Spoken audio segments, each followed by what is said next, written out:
You're ugly. The word didn't just hit the air, it shattered it. Forks paused midair, laughter froze, and my heart stuttered so violently I thought everyone could hear it pounding. He said it casually, almost like he was doing me a favor. And the worst part? His friends laughed. Real, belly-deep laughter. I stared at him across the candlelit table. My wine glass trembled in my hand. This wasn't some stranger heckling me on the street. This was my boyfriend. The man I had trusted with my secrets, my scars, my love, and he had just reduced me to a punchline. I wanted to disappear. I wanted the restaurant floor to open and swallow me whole. But instead I sat there, frozen in place, cheeks burning, stomach sinking, while the word echoed again and again. Ugly, ugly, ugly. He didn't stop there. He leaned back in his chair, let the smirk linger, and then dropped the bomb. You know what? I think we're done. The scrape of his chair against the polished floor was louder than anything I'd ever heard. Louder than the laughter, louder than the ringing in my ears, louder than the voice inside me screaming, "Say something." But I didn't. I just watched. He stood, slipped on his jacket, and without looking back, walked away. His friends still chuckling, still entertained by the spectacle he'd made of me. And me? I sat there like discarded furniture, half a person, abandoned in front of an audience. The only sound left was the soft clink of silverware and whispered gasps. People were watching, but no one moved. That's when the waiter slid the check onto the table. The bill. A tiny slip of paper that felt heavier than the world. I stared at the numbers, blurry through the tears I refused to let fall. It wasn't just money. It was the price of humiliation. He had left me with the check, and with the wreckage of my dignity. The whispers around me felt like daggers. Poor girl. Did you see that? I'd die if that happened to me. I wanted to vanish. Instead, I signed my name, pushed the money forward, and stood. My legs were shaking, but I forced them to carry me past the tables, past the stairs, past the weight of the moment that would replay in my head for years. And as I stepped into the night air, cold wind stinging my skin, one thought burned hotter than anything else. This wasn't the end. This was the start. The cab ride home felt like punishment. I pressed my forehead against the window, watching the city blur by in streaks of neon. Each reflection of my face in the glass taunted me. My eyes were red, mascara smudged, lips trembling. Ugly. The word replayed on a cruel loop in my head. I tried to swallow it down, to tell myself he didn't mean it. He was just showing off for his friends. But the way he'd said it, flat, cold, without hesitation, told me otherwise. By the time I reached my apartment, I was numb. No tears. Just a hollow ache in my chest where his love used to live. The elevator doors closed behind me, and for the first time that night, I let the tears fall. Quiet, shaky, unstoppable. I dropped my purse on the floor and stumbled into the bathroom. The light was too bright, too harsh, exposing every flaw.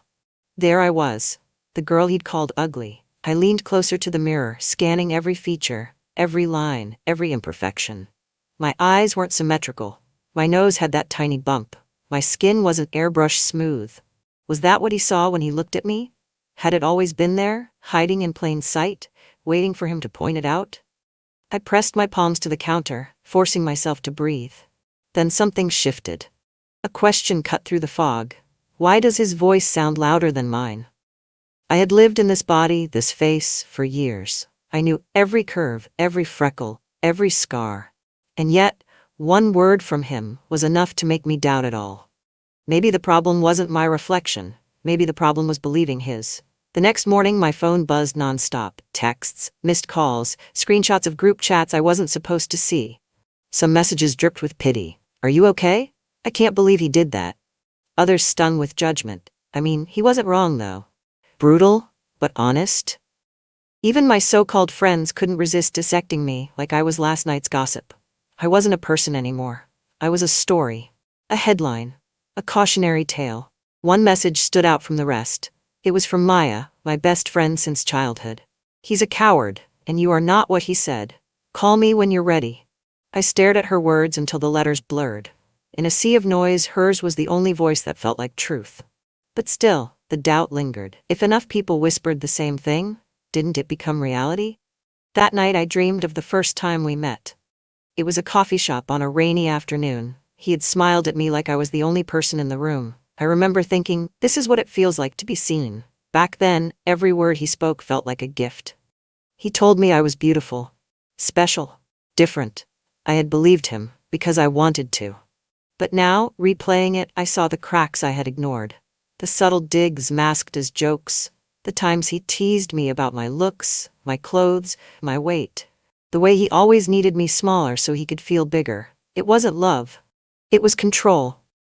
And last night wasn't the beginning of the cruelty. It was the grand finale. Sitting on my couch, wrapped in a blanket that smelled faintly of lavender detergent, I whispered it out loud. He broke me so he could feel whole. The truth hit me like a lightning bolt. It was never about me being ugly, it was about him being empty. And suddenly, for the first time since the restaurant, I didn't feel weak. I felt angry, not at myself, at him, because he had tried to make his reflection my reality. And I almost let him. But no more. The morning after my realization, I stood in front of the same mirror I had cried into the night before. But this time, I didn't study my flaws, I studied my eyes. They weren't weak. They weren't broken. They were alive. And for the first time in months, I saw something flickering there. Anger. Not destructive anger, but the kind that builds fire in your chest. I whispered to my reflection, "You don't get to win." I showered, pulled my hair back, and left the house with no makeup, no armor. Just me. Because if the world was going to look at me, they were going to see the real me. And strangely, it felt like power. Healing didn't happen in some dramatic movie-like moment. It happened in pieces.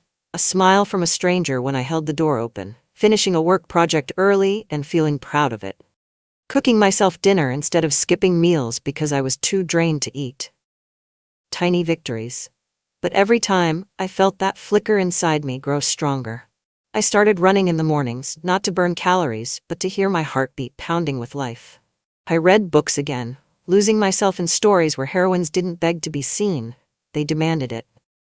I even laughed with Maya over wine one Friday night, really laughed until my cheeks hurt. Piece by piece, I was stitching myself back together, and then he called. His name flashing on my phone made my stomach drop. My thumb hovered over decline, but curiosity got the better of me. I answered. His voice was soft, practiced, dripping with the same false charm I used to mistake for love. "Hey, I've been thinking. Maybe we should talk." My chest tightened. For a second I was back in that restaurant, heat rising in my cheeks. But then I remembered the mirror, the spark, the truth. "Talk?" I said, steady. "About what?" "How you humiliated me in public and walked out." He sighed like I was being dramatic. "It was a mistake. I shouldn't have said it. You know I didn't mean it." That old, familiar tug in my heart returned, the temptation to believe him, to slip back into the lie where I was beautiful when he wanted me to be. But then I heard Maya's voice in my head. "He's a coward, and mine. He broke me so he could feel whole." I hung up. The next day, he showed up outside my apartment. I saw him through the blinds, leaning against his car, texting me. "I just want to explain." The old me would have run down there, desperate for closure. But the new me? She stayed still. Because closure doesn't come from the person who broke you. It comes from deciding they don't get to break you anymore. I didn't open the door. I didn't respond. Instead, I brewed myself coffee, sat on my couch, and opened a blank journal. At the top of the page, I wrote one sentence. He left me with the bill, but I left with my worth. And just like that, I chose me. 2 months passed before I saw him again. It wasn't planned. It wasn't dramatic. It was the grocery store on a Saturday morning. I was in leggings, no make, hair in a messy bun. I was reaching for a carton of strawberries when I heard it. His voice. "Hey." That one word used to melt me. Now it felt like static in the background. He looked the same. Sharp jacket, confident posture, that same smirk. But something about him seemed smaller now. Or maybe I had just grown. "I've missed you," he said, stepping closer. "You look good." I smiled faintly, because here it was, the irony. Months ago he'd called me ugly to impress his friends. Now, when I didn't need his approval, he wanted to give it. And suddenly, the power shifted. He tried again. "Look, that night I was drunk, I was stupid. Can we start over?" I laughed, really laughed, right there in the fruit aisle. People turned to look, but I didn't care. "Start over?" I repeated. "You ended it. Remember? Publicly, brutally. You don't get to rewrite that chapter just because you regret how it looks on you." For a flicker of a moment, his mask cracked. The confidence slipped, and I saw panic behind his eyes. He wasn't sorry for me. He was sorry for himself, sorry he no longer had control. And in that moment I realized something. I didn't hate him. I didn't even need revenge. What I felt was freedom. I stepped closer, my voice low but steady. You left me with the bill, remember? But here's the thing, you didn't just leave me with the check, you left me with something better. He frowned. What? My worth. I didn't wait for a response. I didn't need one. I turned, pushed my cart forward, and walked away. It wasn't dramatic. It wasn't a movie climax with slow-motion violins. It was ordinary, almost boring. But that was the beauty of it. Because when you've truly let go, the villain isn't worth the monologue. Just one final, shareable line, and silence. Later that night, I sat on my balcony with a cup of tea, watching the city lights flicker against the dark. 2 months ago, I thought my story had ended in that restaurant, with laughter at my expense and humiliation dripping down my face. But I was wrong. That night wasn't the ending. It was the prologue. Because from the ashes of that breakup, I had built something stronger. Not perfection, not constant confidence, but resilience. The kind of resilience that teaches you your worth isn't up for debate. That beauty isn't in someone else's approval. That being left at a table doesn't mean you're empty. It means you've been cleared for something better. I closed my journal after writing one last line. I am not the girl he called ugly. I am the woman who walked away beautiful. And with that I knew. The story was mine again. If you've ever been humiliated, abandoned, made to feel small, you know the weight of that silence afterward. The doubt, the shame. But here's the truth no one tells you. When someone tries to define your worth, they're only revealing their lack of it. He left me with the bill. But I left with everything that mattered. And that's the story.